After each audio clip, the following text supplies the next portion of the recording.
தமிழ் பேசும் அனைத்து நல்லுள்ளங்களுக்கும் எங்கள் ஜேஎஸ்வி பிஸ்னஸ் சொல்யூஷன் சார்பாக என்னுடைய வாழ்த்துக்களையும் வணக்கங்களையும் தெரிவித்துக் கொள்கிறேன். இன்றைக்கி நிறைய பேர் பிஸ்னஸ் ஆரம்பிச்சிட்டாங்க. நிறைய பேர் பிஸ்னஸ் ஆரம்பித்தாலும் அதில் உள்ள சக்ஸஸ் ரேஷியோன்னு பார்த்தீங்கன்னா 10:4 இதன் அடிப்படையில் தான் இருக்குது.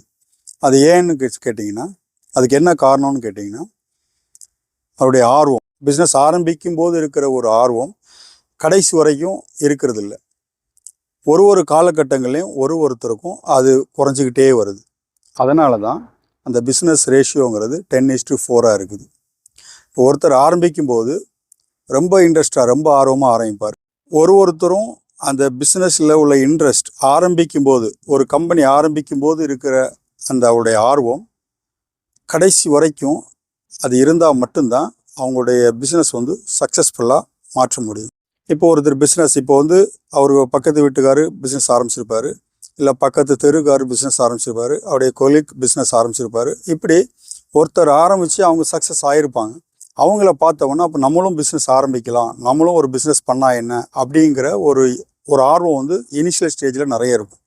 அது போக போக அவங்களுக்கு அது அப்படியே கொஞ்சம் கொஞ்சமாக தளர்வடையும்.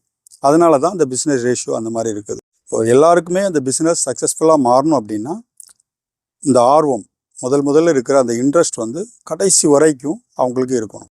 சரி, நீங்கள் இப்போ ஒரு பிஸ்னஸ் ஆரம்பிக்கணும் அப்படின்னு நினச்சிங்கன்னா உங்களுக்கு முதல்ல தேவைப்படுறது ஒரு நல்ல ஆடிட்டர். ஒரு ஆடிட்டரை, ஒரு கன்சல்டண்ட்டை நீங்கள் பார்க்கணும். பார்த்து நீங்கள் நான் ஒரு நிறுவனம் ஆரம்பிக்க போகிறேன் அப்படின்னு சொல்லிட்டு அவங்கள்ட்ட நீங்கள் சொன்னீங்கன்னா, இப்போ அவங்க என்ன மாதிரி நிறுவனம் அப்படின்னு உங்கள்கிட்ட கேட்பாங்க. நீங்கள் அந்த டீட்டெயில்ஸ் எல்லாம் சொன்னீங்கன்னா, முதல்ல ஒரு நிறுவனத்துக்கு அந்த நீங்கள் என்ன தொழில் ஆரம்பிக்கணுமோ அந்த தொழில் சார்ந்த ஒரு நேம், ஒரு பிஸ்னஸ் நேம் நீங்கள் சூஸ் பண்ணணும். இப்போ நீங்கள் ஒரு பிஸ்னஸ் நேமை உங்களுடைய கம்பெனிக்கு நீங்கள் சூஸ் பண்ணிங்கன்னா உடனே அந்த பேரை பதிவு பண்ணிடக்கூடாது. அந்த நேமில் உங்களுக்கு ஒரு வெப்சைட் க்ரியேட் பண்ணணும். அதனால் ஒரு வெப் டிசைனரை நீங்கள் கான்டாக்ட் பண்ணி அவர்கிட்ட இந்த கம்பெனி பேரில் எனக்கு ஒரு டொமைன் வேணும் அப்படின்னு சொல்லிட்டு நீங்கள் கேட்கணும். அப்போ அவர் என்ன பண்ணுவார்னா, அதுக்கு நிறைய ஆன்லைன் பிளாட்ஃபார்ம் இருக்குது, அந்த சைட்ஸ் இருக்குது, அதில் அவங்க செக் பண்ணுவாங்க. செக் பண்ணி நீங்கள் என்ன ஒரு கம்பெனி நேம் வைக்கணும்னு சொன்னீங்களோ அந்த கம்பெனியில் டொமைன் அவைலபிலிட்டி இருக்கான்னு சொல்லி அவங்க செக் பண்ணுவாங்க. அதே நேம் அவைலபிலிட்டியாக இருந்தால், அதே நேம் நீங்கள் சொன்ன நேம் உங்களுக்கு அங்கே இருந்துன்னா நீங்கள் அதே கம்பெனியை உடனே ரெஜிஸ்டர் பண்ணி கம்பெனி ஆரம்பிச்சிடலாம். நீங்கள் சொன்ன கம்பெனிக்கு அங்கே டொமைன் அவைலபிளாக இல்லை அப்படின்னா நீங்கள் அடுத்த ஆப்ஷனில் இன்னொரு பேர் சூஸ் பண்ணணும். ஆக நீங்கள் ஒரு நல்ல கம்பெனி பேரை சூஸ் பண்ணுறது, உங்களுக்கு ஒரு வெப்சைட் க்ரியேட் பண்ணுறதுக்கு அங்கே டொமைன் அவைலபிலிட்டியாக இருக்கணும். அப்படி இருக்கும் பட்சத்தில் அந்த பேரை நீங்கள் சூஸ் பண்ணி நீங்கள் உடனே அந்த டொமைனை அந்த கம்பெனி பேரில் புக் பண்ணிடுங்க.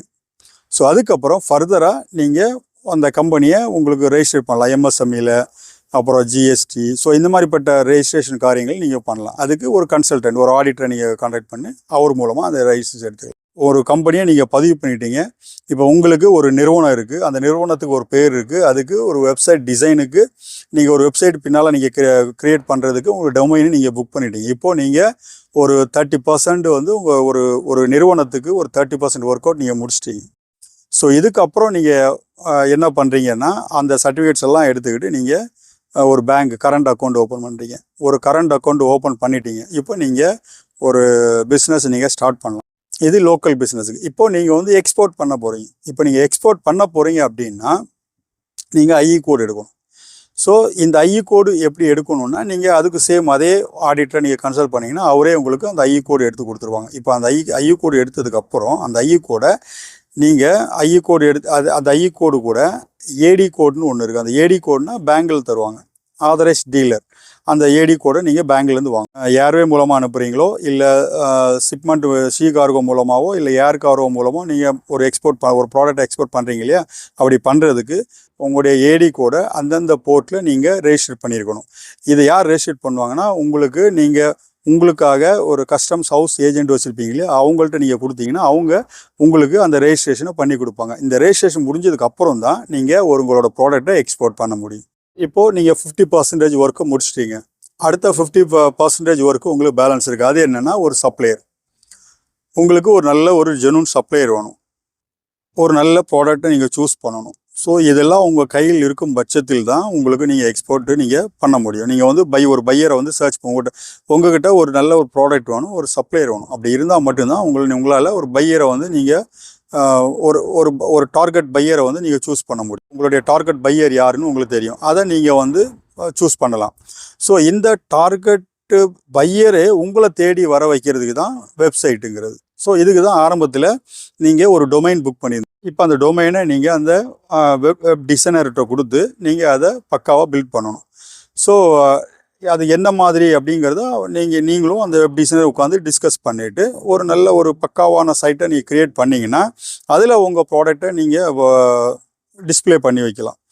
அப்படியே உங்கள் ஒரு ப்ராடக்ட்டை நீங்கள் போட்டு அந்த ப்ராடக்டோட டிஸ்கிரிப்ஷன் எழுதி பக்காவாக நீங்கள் டிஸ்பிளே பண்ணி வச்சிங்கன்னா ஆட்டோமேட்டிக்காக உங்கள் பையர் வந்து உங்களை தேடி வருவார். இதுதான் உங்களுடைய பிஸ்னஸை வந்து நீங்கள் எஸ்டாப்ளிஷ் பண்ணி ஒரு நல்ல சக்ஸஸ்ஃபுல் பிஸ்னஸ் மேனாக சக்ஸஸ்ஃபுல்லாக எக்ஸ்போர்ட் பண்ணுறதுக்கு உங்களுக்கு ரொம்ப யூஸ்ஃபுல்லாக இருக்கும்.